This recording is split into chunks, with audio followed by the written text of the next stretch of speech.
find out about the power of the Swedish turret in today's video, and we are of course playing the Emil 2, the tier 9 Swedish heavy tank that I'm currently working towards the Kranvagn, which is effectively a better version of the Emil 2. So without further ado, let's see how these tanks play in game and, to all intents and purposes, see how much they can dominate in certain areas and when you know how to play the hold down meta. So what you're seeing with the Emil 2, what are the key characteristics, what's it good at, what's it bad at, what can happen in games where maybe you underestimate the opponents?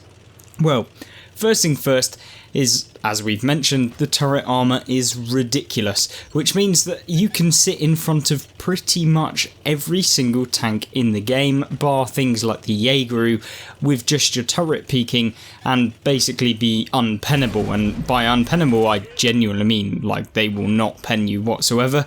There are a few exceptions if they can manage to hit the cupolas that are on this vehicle, but they are so small that the realistic chance of them being able to actually hit that is so low that it's probably never going to happen. But the key thing about the Emil that is different to the PC version, for those of you that maybe have seen that, is that this one has 4 shells in the magazine, and that makes it very dangerous for the opponents to kind of forget about. And you can see here with the first shell nice into the side of the 60 TP.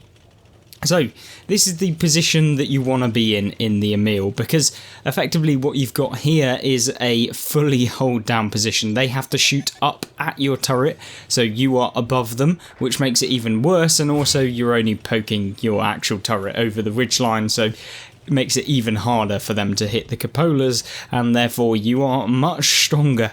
However, there are a few things that you can do. Is you can over peak the hull armor, and you can end up getting a little bit salty about the fact that they've managed to snipe that. But without further ado, you can see here the Waffenträger Panzer IV moves forward. We've also got then the T123 who's kind of moved aggressively. We've also got this boring 60 TP who's just being a nuisance, and we're actually locking down this FE215B using the autoloader that this gets, because it has a 4-round autoloader that can deal 400 alpha per shot, and it really is quite nice. And that allows you to do a lot of damage in a short period of time, as with the burst fire that you can get on autoloaders. However, damage per minute is not particularly great. You're looking at about 2,800, somewhere in that region, dependent on kind of a few things. But you can see here, as long as you kind of distract the opponents, and actually something can be said for people who do distract opponents using the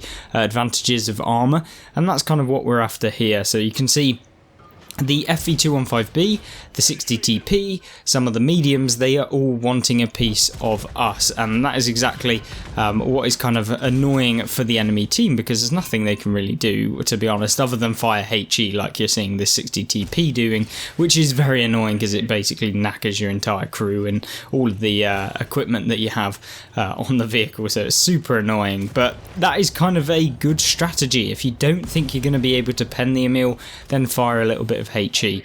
Good thing about this tank though is that you're only going to take a minuscule amount of damage for the most part, even when people are firing HE. It's more about the kind of repairs that you're going to have to do from doing that. And you can see in this game we've blocked 2,700 hit points worth of damage, which is perfect considering that this is a tank that only has 1,700 hit points, so most tanks would be taken out at this point. And in fact, with the extra bounces that we've seen, we're going to definitely be coming into the top end of the kind of bounced damage. So we try and go for the 60 TP. I actually get super salty that he swiveled around and actually hit me with that HE round, and then took out my gun and took out my coated optics, or at least my optics, which was super annoying. But hey ho, we are in a pretty broken position for this vehicle. But what you can do from this point is try and just get some sort of shot. You've got to keep this gun singing, otherwise you kind of just become a big hit point like farm, or at least like an armor farm where people just constantly bounce off of you, but you're not really actually providing a whole lot other than kind of distracting the opponents, which is a benefit but not necessarily the one that you want as a player, because it can get a little bit boring. So these are the sort of situations that you want. You want to be retracking opponents like this 60 TP and then hopefully taking them out of the game. You can see here I'm a little bit worried I don't want to get hit by another stupid HE round from the 60 TP, but we are trying to get that last shell into him and take him out of the game. But unfortunately that doesn't come with that round. However, it might come later on, so we'll just have to wait and see. But another 25 seconds, and that's kind of the negative of this vehicle, is you do have a long time to just sit there and twiddle your thumbs, and that's kind of with all autoloaders. But that's what makes them deadly, is that they do get that burst damage, and in fact that's probably more effective DPM than having like a gun that probably fires every 5 seconds, because how often can you utilise every single round, whereas when you have a really short intricate reload and you also have a high alpha damage clip potential, then yeah, you can push all of that damage out really quickly compared to something else. But there you go. You can see here the 60 TP is still looking over this way. I don't blame him. I wouldn't want to get punished by this tank, but we go for a nice shot on the WZ Quillin there, which in its own right is a perfect tier 10 vehicle. It's really strong, and I'm glad that we can put a nice round into him. So what you guys want to probably know about the Emil is it actually worth picking up? Is it worth grinding all the way up to tier 9? Is it worth going through the Leo?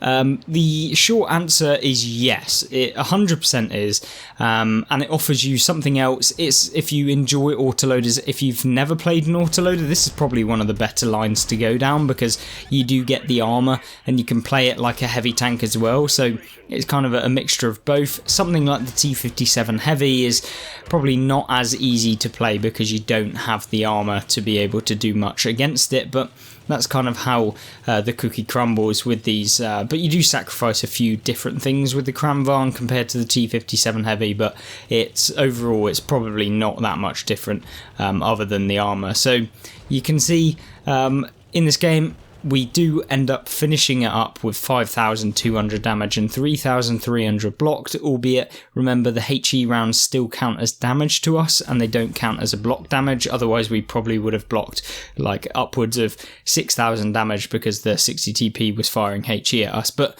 in that game, obviously 6,500 combined damage, Ace Tanker came top of the team. Really good result. Let's have a look at another one. Next game, Dukla Pass, a map that probably doesn't get featured as much on this channel because it's a little bit rarer, but overall one of my favourites in the game because it has everything you need. But the Emil 2 can work perfectly on this map because there's plenty of areas you can take it in to be able to use hold down location. And that's kind of what you're after. Now, I'm not saying that this is a perfect game by any means, but it is definitely a very good one that kind of showcases both the strengths and weaknesses, because in the last game we didn't really get to see many of the weaknesses, which are the hull armor, but this one is going to showcase a little bit more of a open map, which allows you to actually get hit in the hull, because yeah, you do get penned pretty much every single time if they do manage to connect, which is a little bit disappointing, but remember, it can't have everything, so the fact that it does get this beastly turret makes up for that tenfold. So what you're seeing here, we're going to go to the heavy corner. I'm kind of taking a little bit of a ballsy play here. We're going straight through, well, not straight through the middle of the map, but we are going up into this position over here next to this rock, and then we're going to swivel on down and get onto this corner area so that we've got the height advantage to then shoot down on the opponents potentially, or discover what we're going to do within this game as we find out what the enemy team have deployed like. So what the key features are of the Emil is you never want to get caught out on your reload, so you've got to go where at least some people are going to be able to support you should the enemy team push you. So that's kind of one key thing that you need to remember if you're ever playing autoloaders, or if you're playing these kind of support roles where you have a lot of kind of problems with the kind of people YOLOing you. Like, there's certain tanks that you can do alright if people YOLO you, like for example the Mouse. You know, you can bounce a few rounds. The Emil doesn't really bounce rounds if people YOLO you, and that's kind of where it becomes a little bit annoying, and especially once you've kicked out the full 4 clips worth of damage on people, then you're left high and dry and you are basically a sitting duck for 20 seconds, so there's that. So you've got to be very mindful of where you're placing yourself and positioning yourself. But one thing that you can see here, as we are, wherever possible, getting ourselves hold down, making it super difficult for them to be able to hit the hull armor, because even on a corner like that, we can hide the hull by moving and kind of getting right back and making sure that as we crest around the ridge, we're only showing the turret armor. And you can do that if you're not entirely confident by using the third person zoom. But you will kind of learn that as you kind of go through anyway, so, you know, make of that what you will. You can always double check if you're not sure. But what we can do here, you can see Banana Buster's going to find it difficult to hit the lower plate, but we're just going for that top of the turret because that's where the weak point of the Banana Buster is. There's no spaced armor to bounce off of, and therefore he's in a terrible situation back in the garage. So nonetheless, at this game, I'm kind of realizing that we're kind of dominating over this side, and I want to get a little bit of damage. I want to make this into a really good game, so we're going to push up over to this position. Now you have to be very careful that the enemy team aren't camping in F4 from here, because they can get a shot onto you. Similarly, you have to be very careful that you don't get kind of YOLO'd from the left, and you need to make sure that there's no one in the field either. So you don't want to just go straight in. You need to make sure that you kind of taking it a little bit easy to begin with. So in this game, it's time to go off in. We've got a TNH, we've also got a Tiger P. Tiger P I feel absolutely sorry for, and I always feel bad when I take one of these bad boys out, but of course we do shut down the Tiger P in this game, and now we're on a long ass reload, so we're just waiting now for us to be able to do something. Of course, what we can do is use the turret armor potentially and try and kind of bait in some shots. You saw there that actually a shot connected into the side of the turret, and that is a weak point of the Emil 2, as the side of the turret is pretty terrible. You can get penned very easily if you do give them anything, and of course the rear of the turret is even worse. So as soon as they can get a glimpse of the side of the Emil 2 comparably to the Kranvang, it becomes very easy and very apparent that they're going to take you out. So you need to always ensure that your frontal armor is facing the opponents, as you should in most games anyway, but yeah, even more so in the Emil 2. As the Kranvang gets slightly better turret armor on the side, you don't have that problem as much, and it gets a bit of a stranger profile than this one does. So it's all about kind of knowing the tank and making sure that you're not doing anything silly. So what we're doing here is just getting ourselves up into this position. We see that there's a Type 91, or 61 even. We try and place a third round in turn, but unfortunately it doesn't connect. He must have repaired and tried to get out of the way, which I'm not surprised at. So in this game so far, how much damage have we done? I think 3,500 damage, 2,500 damage, sorry. And with the Emil 1 on full health, and there's also a few other vehicles that are on full health, or at least the majority of the health on the enemy team. But we're also trying to feature that you can spot in the Emil as well, so you're not kind of limited by that. And you can see here the Waffle Panzer IV, we go off in, we're going to go for the ram. Of course we deal 300 damage and take not a lot. Remember that these tanks are actually pretty light for what they are. Like, the turret is super strong, super thick, but yeah, the actual weight of the tanks is pretty low, so you can't really ram that many things as much as you think that you might be able to. Yes, you can ram light tanks, but that's pretty much every heavy tank and medium in the game can do that. But without further ado, 3,900 damage has been done. We've chunked off a ton of hit points from that Waffle Panzer IV there, which was very good. And at this point, you've got to decide, do you go balls deep and try and go for the amazing damage result, or do you take it easy, make sure that you do win the game? Because I've seen 6 versus 3s lost very easily. And so at this point, I'm deciding, you know what, we're going to go in, we're going to try and get this Emil.